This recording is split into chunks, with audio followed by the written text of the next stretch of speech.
যে ছেলেগুলো রাস্তায় নেমে আসছে, যারা মার খাইছে, এদেরকে আবার আজকে পুলিশ দেখলাম টেনে টেনে নিয়ে যাচ্ছে। যে মেয়রের নির্দেশনায় আজকে যদি এই রাস্তার এই ছেলে মেয়েরা রাস্তায় না নেমে আসতো, আজকে আপনি মেয়র হইতে পারতেন না। যদিও আপনি মেয়াদ উত্তীর্ণ অবৈধ মেয়র, আপনার হাসিনার সব নির্বাচনকে আপনি অবৈধ বলেন, কিন্তু আপনার নির্বাচনকে আবার আপনি বৈধ বলেন। মানে হাসিনার সবই খারাপ, শুধু আমার নির্বাচনটাই ভালো। এই ধরনের দ্বিচারিতা করে এই যে মেয়াদ উত্তীর্ণ মেয়র, এই মেয়র শিক্ষার্থীদের পিছনে এই পুলিশদেরকে লেলিয়ে দিয়েছে।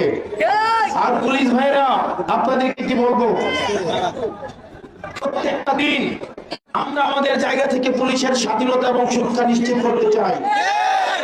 আপনারা আল্লাহর ওয়াস্তে আপনার সন্তানদের দিকে তাকায়া, ভবিষ্যতের বাংলাদেশের দিকে তাকায়া কোন দলের লাঠিয়াল বাহিনী হইয়েন না।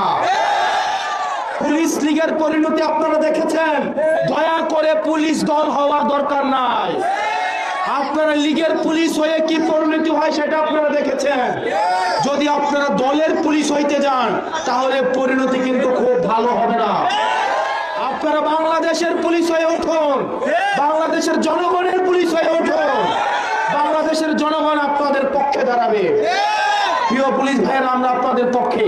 আমরা চাই, আমরা জানি আপনাদের পেশাগত অনেক সীমাবদ্ধতা আছে। আমরা জানি আপনাদেরকে বিভিন্ন ভাবে ফোর্স করা হয়, আপনাদেরকে আনলফুল অর্ডার বাস্তবায়ন করার জন্য চাপ প্রয়োগ করা হয়, পোস্টিং প্রমোশনকে বন্ধ করায় দেওয়ার কথা বলা হয়, খাগড়াছড়ি বান্দরবান পাঠানোর হুমকি দেওয়া হয়।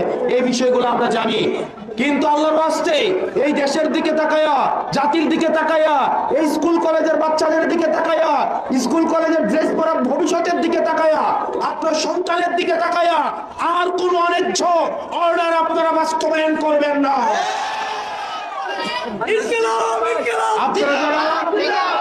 আপনারা যারা বাংলাদেশের পুলিশের পোশাকটা গায়ে দেন, এটা আপনাদের অনেক বড় দায়িত্ব এবং সম্মানের। আপনাদের মেধা এবং যোগ্যতা দিয়ে আপনারা চাকরি পেয়েছেন।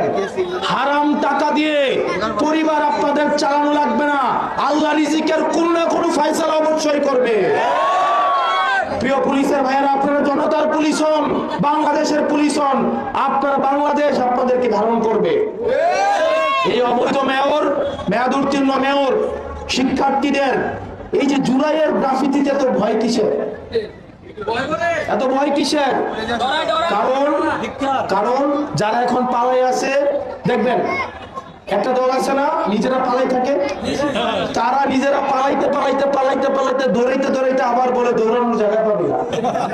তারা নিজেরাই দৌড়ানোর পর আছে, আরেকজন কি বলে, নিজেরাই পালাই আছে, আরেকজন কি বলে পালানের জায়গা পাবে না।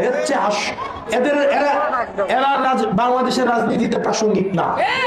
কারণ রাজনীতি আপনি যাদেরকে নিয়ে করবেন, তারা জানে আপনারা জুলাইতে রাস্তায় তাদেরকে খুন করছেন।